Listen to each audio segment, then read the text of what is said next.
ഞങ്ങളധികമായി സ്നേഹിക്കുന്ന വാത്സല്യ പിതാവേ, ഈ നല്ല അതിരാവിലെ സമയത്തെ ഓർത്ത പശ്ചാത്തലവിനെ വാഴ്ത്തുന്നു, സ്തുതിക്കുന്നു, സ്തോത്രം ചെയ്യുന്നു. ഒരു പ്രാവശ്യം കൂടി മേജി ഗോസ്പൽ വോയിസ് മൂലമായി നിൻ്റെ കുഞ്ഞുങ്ങളോട് ചേർന്ന് അപ്പച്ചൻ്റെ പാദപീഠത്തിൽ കടന്നു വരുവാനും ഓരോരുത്തരെയും നിൻ്റെ പാദപീഠത്തിൽ കൊണ്ട് കൊടുക്കുവാനും കർത്താവെ അവർക്ക് വേണ്ടി കണ്ണുനീരോടെ പ്രാർത്ഥിക്കുവാനും ദൈവം തമ്പുരാൻ തന്ന നല്ല ഭാഗ്യത്തിനായി, നല്ല വിടുതലിനായി സ്തോത്രം, ദീർഘായുസിനായി സ്തോത്രം. ഇങ്ങനൊരു പുതിയ ദിവസം കൂടി ഞങ്ങളുടെ ജീവിതം ഞങ്ങൾക്ക് ദാനമായി തന്നല്ലോ. അനേകർക്ക് ലഭിക്കാത്തൊരു വലിയ ഭാഗ്യം ഞങ്ങളുടെ ജീവിതത്തിൽ ദൈവം ഞങ്ങൾക്ക് തന്നതിനായി ദൈവത്തെ സ്തുതിക്കുന്നു, സ്തോത്രം ചെയ്യുന്നു. കർത്താവേ, നിൻ്റെ മഹത്വമേറിയ കരം, നിൻ്റെ വലിയ കരം, നിൻ്റെ വൻകരം നിൻ്റെ കുഞ്ഞുങ്ങൾക്ക് അനുകൂലമായിരുന്നു. നിൻ്റെ നാമത്തെ നീ മഹത്വപ്പെടുത്തണമേ. നിൻ്റെ ദൈവമേ, നിൻ്റെ കൃപയും നിൻ്റെ ദയവും നിൻ്റെ കുഞ്ഞുങ്ങൾ കൊടുക്കണമേ. ഒരുത്തർക്കും ഒരു അനർത്ഥവും സംഭവിക്കുവാൻ എൻ്റെ ദൈവം അനുവദിക്കരുതേ എന്ന് ഞാൻ പ്രാർത്ഥിക്കുകയാണ്. കർത്താവിൻ്റെ വലിയ കരം, കർത്താവിൻ്റെ വലിയ കരം നിൻ്റെ കുഞ്ഞുങ്ങളുടെ കൂടെ ഇരുന്ന് അത്ഭുതകരമായി, അതിശയമായി എൻ്റെ ദൈവം നടത്തണമേ എന്ന് കണ്ണുനീരോട് ഞാൻ പ്രാർത്ഥിക്കുന്നു. എല്ലാവരും തൃക്കരത്തിലേക്ക് കൊണ്ടുവയ്ക്കുകയാണ്. ഒരുത്തർക്കൊരാപത്തോ അനർത്ഥമോ ഒന്നും വരുവാൻ എൻ്റെ ദൈവമേ നീ സമ്മതിക്കരുത് പച്ച. വിശ്വാസത്തോടെ ഞാൻ പ്രാർത്ഥിക്കുന്നു.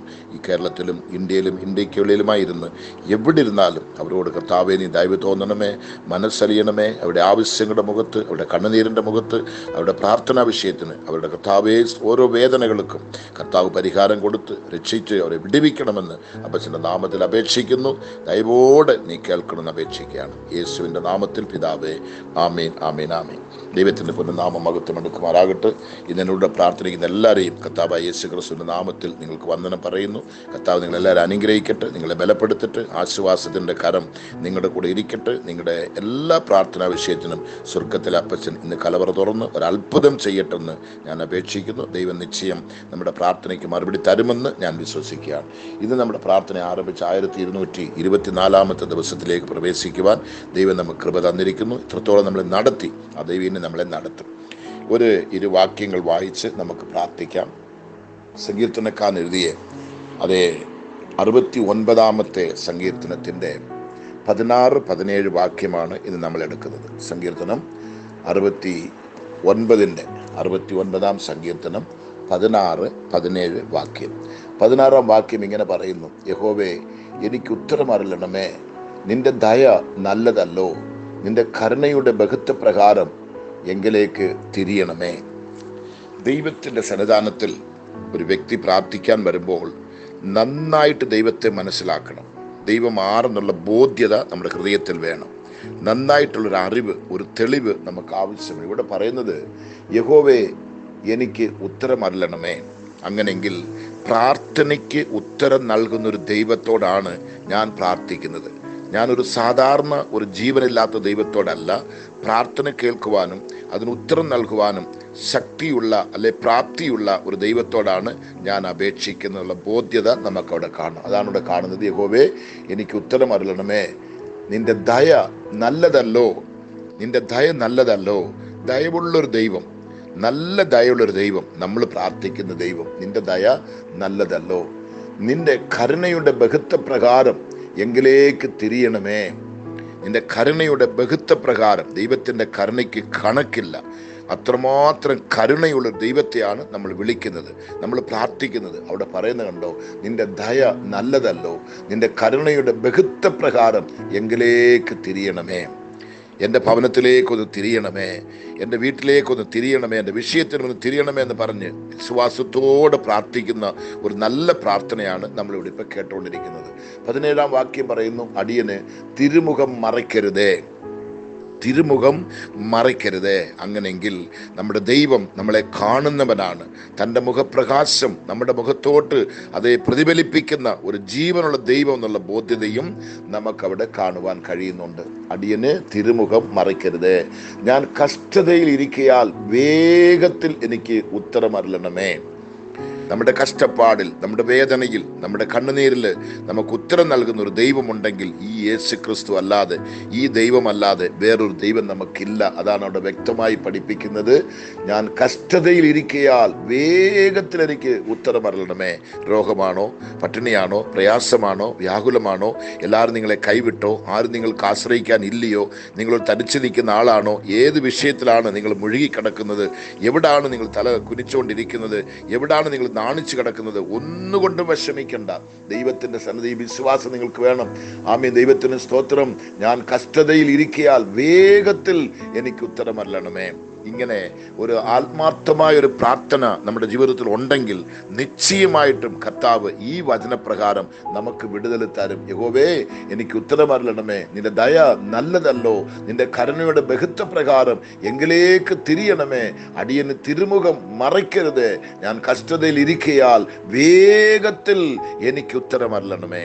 ഇങ്ങനെ ധൈര്യമായി ദൈവത്തോട് പറയാനുള്ള ആ ഒരു നല്ല ഒരു ഭാഗ്യം നമുക്ക് വേണം. ആ ഒരു നല്ല താല്പര്യം നമുക്ക് വേണം. ആ നല്ലൊരു വിശ്വാസം നമുക്ക് വേണം. അങ്ങനെ ആത്മാർത്ഥമായി ദൈവത്തിന്റെ മുഖത്തെ നോക്കിക്കൊണ്ട് ആത്മാർത്ഥമായി നമ്മുടെ പ്രാർത്ഥനാ വിഷയത്തെ കൂടെ അറിയിക്കുമ്പോൾ സ്വർഗത്തിലെ അപ്പച്ചൻ തൻ്റെ സിംഹാസനം കൊണ്ട് എഴുന്നേൽക്കും, നമുക്ക് വേണ്ടി ഇറങ്ങി വരും, നമ്മുടെ വിഷയത്തിന് ഉടനെ മറുപടി നൽകും. അത് ഏത് വിഷയമായിക്കൊള്ളട്ടെ, അതിന് പരിഹാരം യേശു നമുക്ക് തരും. ഈ ചിന്ത, ഈ ബോധ്യത നിങ്ങൾക്കുണ്ടെങ്കിൽ നിങ്ങൾ ഒന്നുകൊണ്ടും വിഷമിക്കണ്ട, ഒന്നുകൊണ്ടും പേടിക്കണ്ട. കർത്താവ് നിങ്ങൾക്ക് അനുകൂലമായിരുന്നു സകലതും നിങ്ങൾക്ക് നന്മയായി മാറ്റുവാൻ ദൈവത്തിനെ കൊണ്ട് കഴിയും. ഏത് വിഷയമായിക്കൊള്ളട്ടെ, പരിഹാരം യേശുവിൻ്റെ അടുത്തുണ്ട്, മറുപടി യേശുവിൻ്റെ അടുത്തുണ്ട്. നിശ്ചയമായി നിങ്ങളത് ഏറ്റെടുക്കുക, നിങ്ങൾ വിശ്വസിക്കുക, ദൈവകരങ്ങളിൽ പരമേൽപ്പിക്കുക.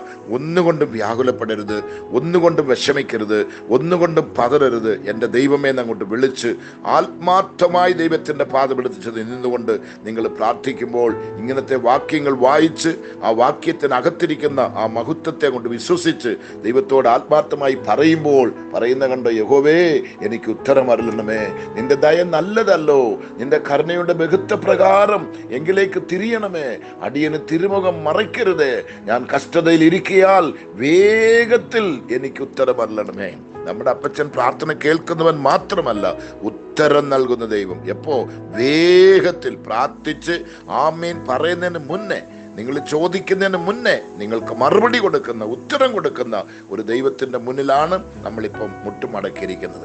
ആ ദൈവത്തിന്റെ മുന്നിലാണ് നമ്മുടെ കരങ്ങളെ ഉയർത്തിയിരിക്കുന്നത്. ആ ദൈവത്തിങ്കിലേക്കാണ് നമ്മുടെ കണ്ണുകളെ ഉയർത്തിയിരിക്കുന്നത്. ആ ദൈവത്തിങ്കിലേക്കാണ് നമ്മുടെ മുഖത്തെ നമ്മൾ തിരിച്ചിരിക്കുന്നത്. നിശ്ചയമായിട്ടും ഇന്ന് നമ്മുടെ പ്രാർത്ഥനയ്ക്ക് മറുപടി ഉണ്ട്.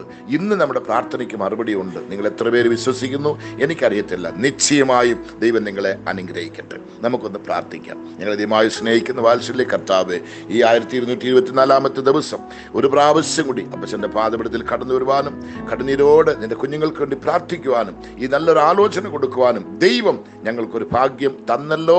അതിനായി ദൈവത്തെ സ്തുതിക്കുന്നു. നിന്റെ മഹത്വമേറിയ കരം, നിന്റെ വിലയേറപ്പെട്ട കരം, നിന്റെ അത്ഭുത കരം നിന്റെ കുഞ്ഞുങ്ങൾക്ക് ഇന്ന് അനുകൂലമായി നീ മാറ്റണമെന്ന് അപ്പച്ചന്റെ നാമത്തെ ഞാൻ പ്രാർത്ഥിക്കുകയാണ്. ഒരുത്തരെയും കൈവിടരുത്, ഒരുത്തരെയും ഉപേക്ഷിക്കരുത്, ഒരുത്തരെയും മറക്കരുതെന്ന് യേശു ക്രിസ്തുവിന്റെ നാമത്തിൽ വേദനയോടെ പ്രാർത്ഥിക്കുന്നു, കണ്ണുനീരോടെ ഞാൻ പ്രാർത്ഥിക്കുന്നു. യേശുപ്പച്ച, കേരളത്തിലും ഇന്ത്യയിലും ഇന്ത്യക്ക് വെളിയിലും നിന്റെ കുഞ്ഞുങ്ങൾ എവിടെ ഇരുന്നാലും അവർ ഏത് വിഷയത്തിൽ വേദനയോടിരിക്കുന്നു, ഏത് വിഷയത്തിൽ അവർ പരാജയപ്പെട്ടിരിക്കുന്നു, ഏത് വിഷയമാണ് അവരെ തളർത്തിക്കൊണ്ടിരിക്കുന്നത്, ക്ഷീണിപ്പിക്കുന്നത്, കർത്താവേ, അവരുടെ വിശ്വാസത്തെ നഷ്ടപ്പെടുത്തുന്നത്, അവരെ ബലഹീനപ്പെടുത്തുന്നത്, ഏത് വിഷയമായിരുന്നാലും അതിനപ്പച്ചന്റെ പാദത്തിൽ ഇന്ന് ഞങ്ങൾക്ക് പരിഹാരമുണ്ട്, ഇന്ന് ഞങ്ങൾക്ക് വിടുതലുണ്ട്. യേശുവിന്റെ നാമത്തിൽ ഇന്ന് ഞങ്ങൾക്ക് വിടുതലുണ്ട്. ഞങ്ങളത് ഏറ്റെടുക്കുകയാണ്, ഞങ്ങളത് വിശ്വസിക്കുകയാണ്, പാദത്തിലേക്ക് ഞങ്ങൾ സമർപ്പിക്കുകയാണ്. എൻ്റെ ദൈവം വിടുതലിന്റെ ദൈവമാണ്, അത്ഭുതത്തിന്റെ ദൈവമാണ്, മഹത്വത്തിന്റെ ദൈവമാണ്, സർവശക്തനാണ്, സർവശക്തനാണ്. നിനക്ക് കഴിയാത്തത്, നിനക്ക് അസാധ്യമായത് ഈ ലോകത്തിൽ ഒന്നുമില്ലെന്നുള്ള ബോധ്യത ഞങ്ങളുടെ ഹൃദയത്തിൽ എൻ്റെ ദൈവം തന്നതിനായി സ്തോത്രം. ആ വിശ്വാസത്തോടു കൂടി കർത്താവേ സ്തോത്രം. ഞങ്ങളിപ്പോൾ പ്രാർത്ഥിക്കുമ്പോൾ നിന്റെ കുഞ്ഞുങ്ങളുടെ മേൽ നിന്റെ വിടുതലിന്റെ കരം, അത്ഭുതത്തിന്റെ കരം, സൗഖ്യത്തിന്റെ കരം, അതേ മഹത്വമുള്ള കരം, വീര്യം പ്രവർത്തിക്കുന്ന കരം, ഒരുവനായി തനിച്ച് നിന്ന് സകലതും ചെയ്യുവാൻ ശക്തിയുള്ള പ്രാപ്തിയുള്ള ദൈവത്തിന്റെ കരം കുഞ്ഞുങ്ങൾക്ക് അനുകൂലമായി ഇറങ്ങട്ടെ. അത്ഭുതം നടക്കട്ടെ, വിടുതലുണ്ടാകട്ടെ, മഹത്വം വെളിപ്പെടട്ടെ, ദൈവശക്തി ഓരോരുത്തരും വ്യാപരിക്കട്ടെ, ദൈവ സമാധാനം കുഞ്ഞുങ്ങളുടെ മേൽ പകരട്ടെ, ദൈവത്തിന്റെ വിടുതൽ, ദൈവത്തിന്റെ സൗഖ്യം നിന്റെ കുഞ്ഞുങ്ങളിൽ പകരട്ടെ. അവരുടെ കണ്ണുനീരിനും അവരുടെ വ്യാകുലത്തിനും അവരുടെ വേദനകൾക്കും മുറിവേറ്റ് കിടക്കുന്ന, തകർന്നു കിടക്കുന്ന, താവേ സ്തോത്രം, തരിപ്പണമായി കിടക്കുന്ന എല്ലാ കുഞ്ഞുങ്ങളുടെ ഭവനത്തിലും അവരുടെ ജീവിതത്തിലും അവരുടെ ശരീരത്തിലും അവരുടെ ഓരോ പ്രാർത്ഥനാ വിഷയത്തിന്റെ മുന്നിലും കർത്താവ് കർത്താവിന്റെ കരം ഒന്ന് ചലിക്കട്ടെ, അത്ഭുതം നടക്കട്ടെ, ഒരു വിടുതൽ ഉണ്ടാകട്ടെ. ആശ്വസിപ്പിക്കുന്ന കരം, ധൈര്യപ്പെടുത്തുന്ന കരം, ബലപ്പെടുത്തുന്ന കരം, അതേ കർത്താവ് ഇപ്പോൾ തന്നെ കുഞ്ഞുങ്ങൾക്ക് ആശ്വാസം കൊടുക്കണമേ, ധൈര്യം കൊടുക്കണമേ, ബലം കൊടുക്കണമേ, കൃപ കൊടുക്കണമേ.